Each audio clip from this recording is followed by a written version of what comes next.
Hello everyone, welcome to our channel again. And आज का हमारा टॉपिक है इलेक्ट्रोस्टैटिक शील्डिंग के बारे में। ये एक आपका बहुत ही इंपॉर्टेंट टॉपिक है जो कि आपको बोर्ड एग्जाम में जेक या सीबीएसई के 1 मार्क्स या 2 मार्क्स में आते रहता है। तो इसको आप अच्छे से देखिए और एग्जाम में मैंने जैसे लिखा है, मैंने जैसे डायग्राम बनाया है, उसी प्रकार से आपको भी लिखना है। आपका मार्क्स कोई नहीं काटने वाला है। तो एक बहुत बहुत इंपॉर्टेंट टॉपिक है और इसको बस छोटा सा इजी सा टॉपिक है और अच्छा से छोटा डेफिनेशन भी है और मैंने एक छोटा सा डायग्राम बनाया है ताकि आपका मार्क्स कहीं नहीं जाए। तो इलेक्ट्रोस्टैटिक शील्डिंग, तो जैसे कि हम लोगों को देखो टॉपिक के नाम से ही पता चल रहा है कि शील्डिंग मतलब होता है कोई ऐसा शील्ड जिससे हम लोग किसी चीज़ का बचाव करते हैं। और ऊपर में लिखा हुआ है इलेक्ट्रोस्टैटिक, यानी कि इलेक्ट्रिक फील्ड के बारे में बात हो रहा है। अगर किसी भी बॉडी को हम लोग इलेक्ट्रिक फील्ड से बचाव करते हैं, उसी प्रक्रिया को इलेक्ट्रोस्टैटिक शील्डिंग कहा जाता है।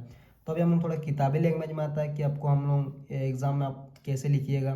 तो देखो डेफिनेशन ऐसे लिखना है आपको कि the process of protecting any body from the electric field is known as electrostatic shielding.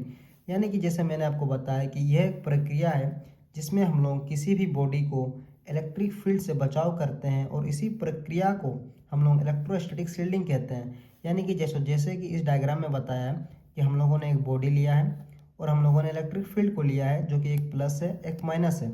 और इलेक्ट्रिक फील्ड इस बॉडी से होकर पास हो रहा है और इस पास जो हो रहा है इसी इलेक्ट्रिक फील्ड से हम लोग इस बॉडी को बचाव कर रहे हैं। और इस बचाव करने की जो पूरा का पूरा प्रोसेस है उसी को इलेक्ट्रोस्टैटिक शील्डिंग कहा जाता है। यानी कि देखो the process of protecting any body from the electric field is known as electrostatic shielding.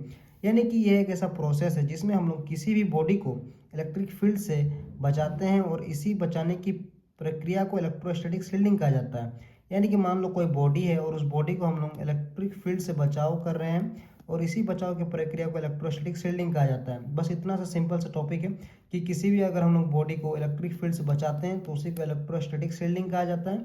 और इसी प्रकार से आपको एग्जाम में डायग्राम बनाना है और इसी प्रकार से एक छोटा सा डेफिनेशन लिखना है। ये ज़्यादा मार्क्स में नहीं आता है, आपका 1 या 2 मार्क्स में आता है, पर हर एक मार्क्स इंपॉर्टेंट रहता है। 1 मार्क्स के लिए कोई फेल भी हो जाता है, कोई पास भी हो जाता है। तो इसको आप अच्छे से याद कर लीजिएगा और जैसे मैंने लिखा है आप भी लिख लीजिएगा नोट्स पे, आपको बहुत हेल्प होगा। तो मिलते हैं अगली वीडियो पर। अगर वीडियो अच्छा लगे तो लाइक सब्सक्राइब जरूर कीजिएगा और अगर कोई भी दिक्कत हो, आपको कोई भी मुझसे बात करना हो तो कमेंट में ज़रूर बताइएगा, मैं हर कमेंट का रिप्लाई जरूर दूंगा।